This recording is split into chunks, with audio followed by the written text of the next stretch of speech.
High everybody. आज चाहिँ हामी यो अहिले देखिरहेको चाहिँ यो चाहिँ चाँगुनारायण मन्दिर हो। हामी त्यता हुँदै हुँदै हामी चाहिँ तेलकोट निक्लिन्छौँ। आज यतापट्टिको राइड हो।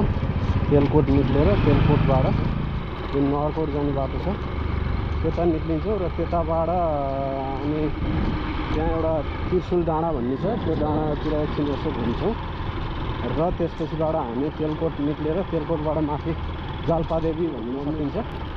त्यसपछि त्यताबाट हुँदै अनि हामी चाहिँ यतापट्टि साँखुमा चाहिँ शालिग्राम उत्पत्ति भएको भन्ने ठाउँ छ। त्यहाँ चाहिँ त्यो शालिग्राम उत्पत्ति भएको ठाउँतिर पुग्छौँ र त्यताबाट साँखु निक्लेर घर आउने प्लान छ। अब हेरौँ आजको यात्रा कस्तो हुन्छ।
बाटो चाहिँ खराब छ कि के छ यो रडहरूले गर्दाखेरि चाहिँ अलिकति खराब छ जस्तो।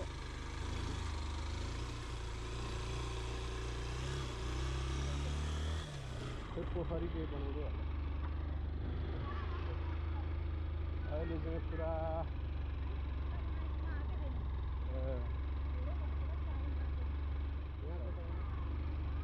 हिँड्ने खुर्कीले झिकिसक्यो रहेछ।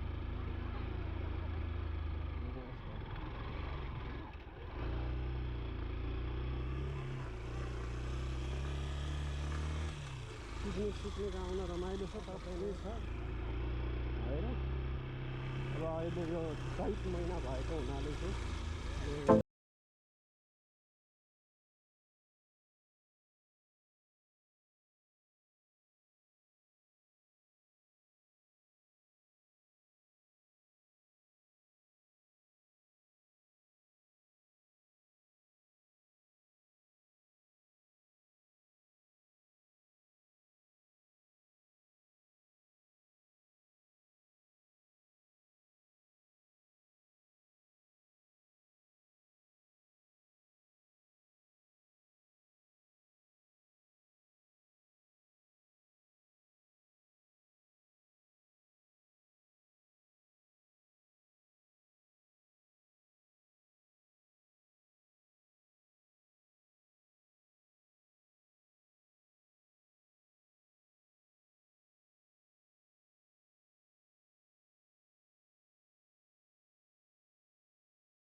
यस्तो किसिमको साइकलको ट्रेल चाहिँ दामी हुन्छ यो बाटोमा। मजा आउँछ साइक्लिङ गर्नलाई चाहिँ। यो के कत्रो पार्टी 40 रहेछ है त्यो साँखुमा भएको यताबाट यो भित्री बाटो हो यो।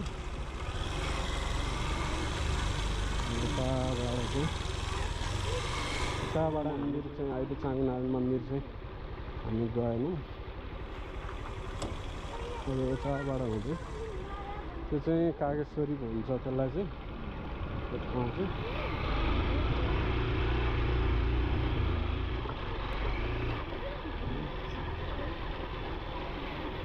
अब यताबाट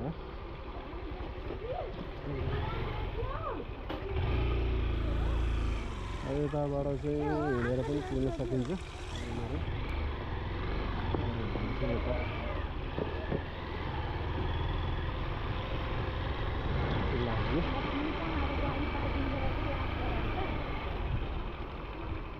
केही जुस किन्ने हो र चिसो केही किन्ने हो र।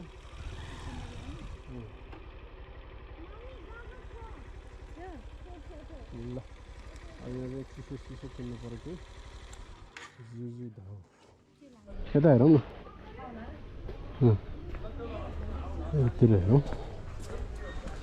यो चाहिँ साँखु साँखु भन्ने सरी चाङनारायणको बजार भयो चाहिँ। र कतै पाइन्छ कि हेर्नु।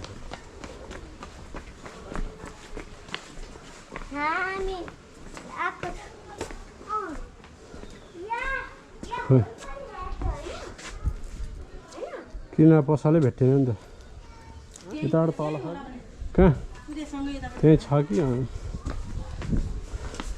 मैले भने बुझ्या हो नि त्यत्रो बट्टामा हुन्छ कि याक उल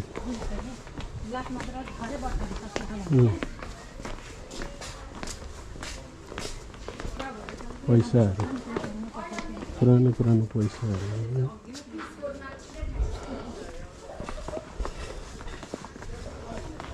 यो चाहिँ चाङनारायणको पुरानो बजार पुरानो ठाउँ हो गाइस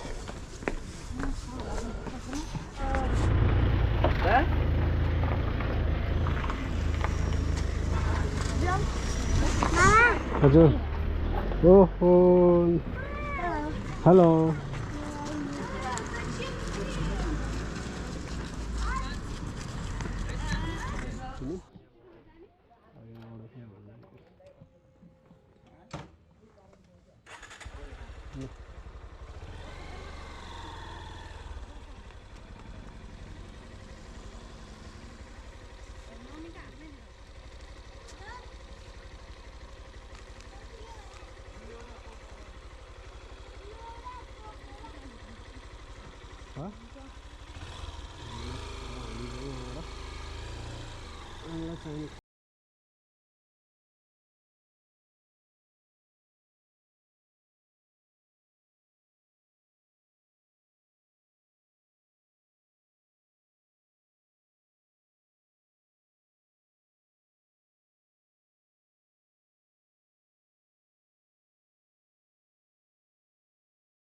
भिजिबिलिटी राम्रो छैन, नत्र त दामी देखिन्थ्यो। पर्ला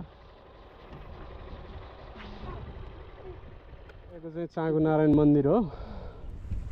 यो चाहिँ चाँगुनारायण मन्दिर हो, ओल्ड हेरिटेजमा पर्ने हो। त्यो तलको बाटो पनि आउन मिल्छ। अनि भक्तपुरतिरबाट आउने भनेको चाहिँ उयो यताबाट आएर यो बाटो हुँदै हुँदै हुँदै आएर गाडीको आउने हो र यसरी जाने हो। हामी चाहिँ अब उताबाट सर्टकट आएको, मुलपानीबाट आउने भएको हुनाले उताबाट सर्टकट आयो। हामी चाहिँ यहाँ अहिले तुवाल लाएर उ भएको छ, तर ठाउँ चाहिँ राम्रो छ, यताको मजाको छ। यतापट्टि चाहिँ कागेश्वरी हो, साँखु पर्दछ। साँखुबाट माथिपट्टि चाहिँ कागेश्वरी धाम भएको ठाउँ हो यो चाहिँ। यताबाट अब हामी चाहिँ हुँदै माथि, त्यहाँ माथि त्रिशुल डाँडा भन्ने छ, त्यहाँ निक्लिन्छौँ। त्यहाँबाट फेरि जङ्गल तेलकोट निक्लिन्छौँ। अनि तेलकोटबाट सिधै यता तल गएर त्यो साँखुको त्यहाँ शालिग्राम निक्लेको उत्पत्ति भएको ठुलो मन्दिर छ, हामी त्यहाँ पुग्छौँ। अनि तिमीलाई कस्तो लागिरहेछ यहाँ आउँदा? रमाइलो भइरहेछ? हावा लागिरहेछ क्या हो? शीतल भइरहेछ? रमाइलो छ है गाइज। यतातिर यसो टाइम पासको लागि आउनलाई चाहिँ राम्रो छ। उजाड अब यो चैत महिना भएको हुनाले हरियो पालुवा चाहिँ फेरिरहेको छ, नत्र चाहिँ हरियाली राम्रै छ। ल लाग्छौँ अब हामी, जाउँ। होटेलको पनि व्यवस्था छ राम्रो, रिसोर्टहरू रेस्टुरेन्टहरू छ।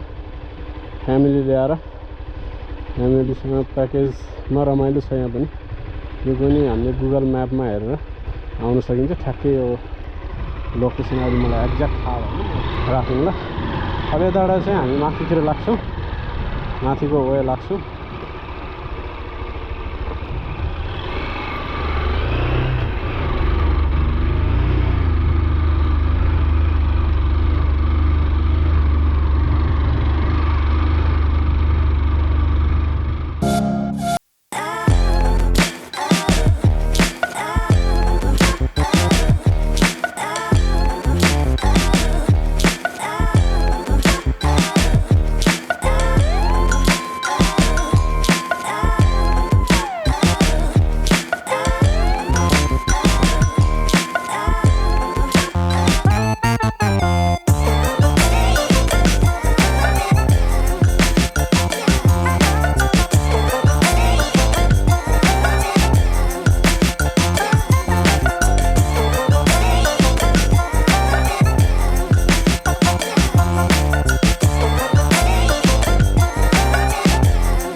the city streets, we began to feel the fire.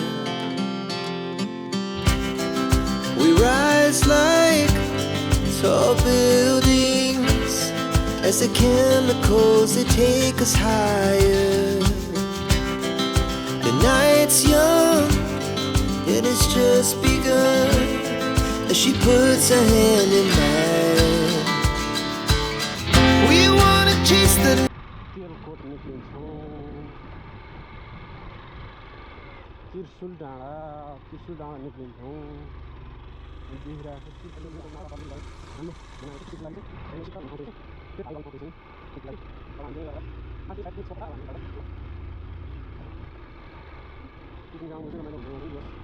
पानीको सुविधा नि त कति सबै पानी भयो हरियाली जङ्गल छ यहाँ माथिबाट हेरेर आउनु निस्किन्छ अब त्रिशुल डाँडा आयो खाना अस्ति नै आएको होइन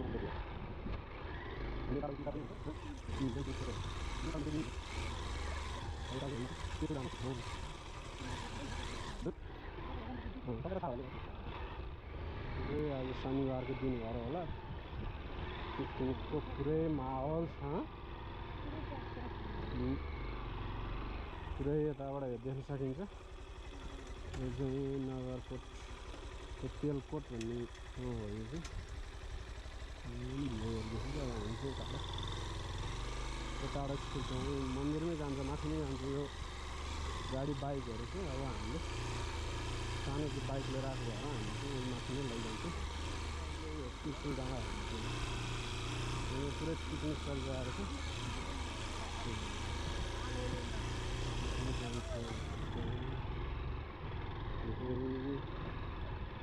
हामी राख्छौँ त्रिशुलको छ मूर्ति छ त्रिशुलको ठुलो मूर्ति छ भने हनुमानको मूर्ति पनि छ यहाँ चाहिँ ठुलो त्रिशुलको टावर पनि छ यहाँबाट माथिबाट टावरमा गएर नि हेर्नुहुन्छ यहाँ चाहिँ त्रिशुल डाँडा यो चाहिँ हनुमानको मन्दिर भयो होइन यतापट्टि पिकनिकको लागि चाहिँ शीतल हरियाली ठाउँ छ यहाँ चाहिँ श्री सन्तोषी माताको मन्दिर यहाँ चाहिँ वातावरण राम्रै छ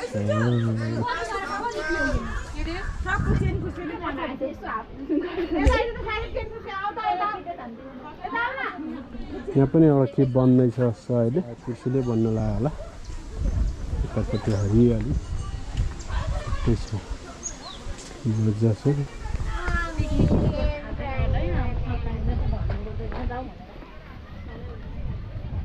यहाँ हरियाली छ जङ्गल छ रुख पनि दामी छ त्यहाँ गएर बस्छ जाऊ त्रिशुल डाँडाको चाहिँ यहाँ जहाँसम्म लाग्छ मन्दिर बन्न लाग्यो होला अथवा त्रिशुलको बन्न लागेको हुनुपर्छ यस्तो छ यहाँको वातावरण यस हाइटमा छ हावा लाग्छ मजाले शीतल हुन्छ रुखहरू छ हरियो उयोहरू छ यतापट्टि चाहिँ जङ्गल भयो हामी चाहिँ त्यो बाटो हुँदै हुँदै आएको माथिबाट माथिको बाटो आएको तलबाट भक्तपुर हुँदै नि यता नगरकोटबाट पनि हामी जोइन हुन सक्छौँ हरियाली मौसम छ यो के को रुख होला यो बयरको हो कि है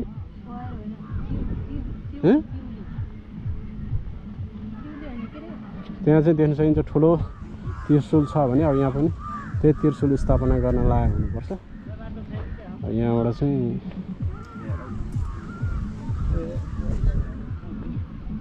पिकनिकको लागि पनि राम्रो स्पट हो है गाइज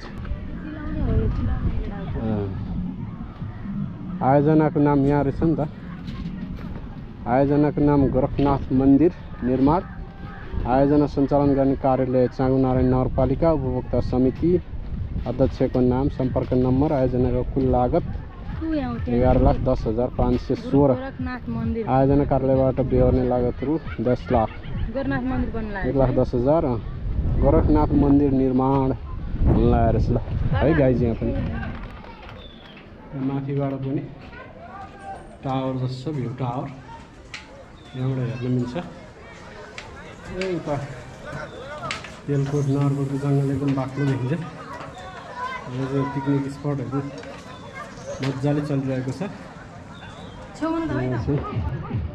छुट्टै भाइब आउनेछ ल हरियाली त्यो लालिग्रास फुले आएको छ यो चाहिँ शिवको मन्दिर पनि छ मजाले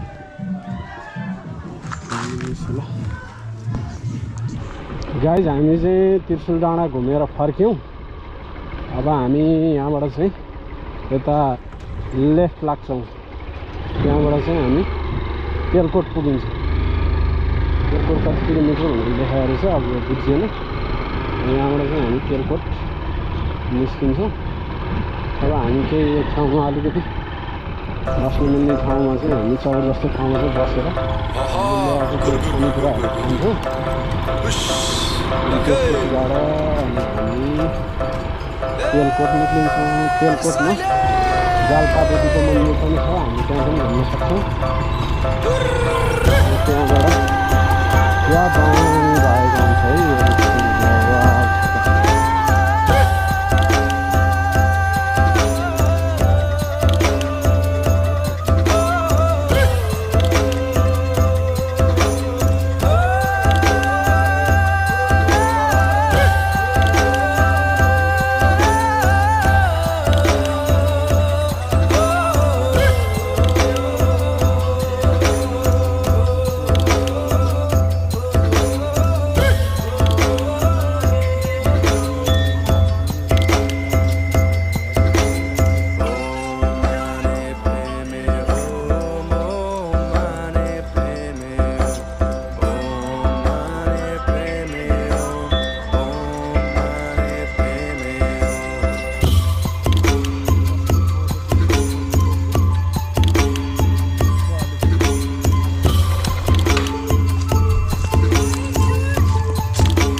जङ्गलको भाइब पनि आउँछ च्याप्टे लाएर त्यो ढुङ्गाले बस्नु त्यो लडियो नि हामीले चाहिँ ढुङ्गामा बस्ने ठाउँ हामीलाई राम्रो आयो र हामी चाहिँ बस्छौँ हामीलाई यहाँ पनि भाइब एकदम मजा शीतल छ मजाको छ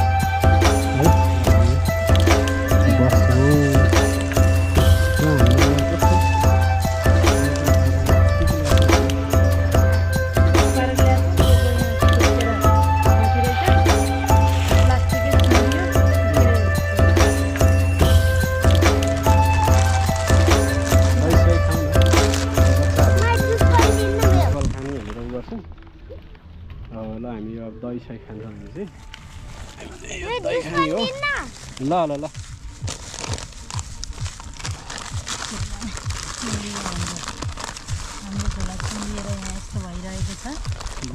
दही निकाल्नु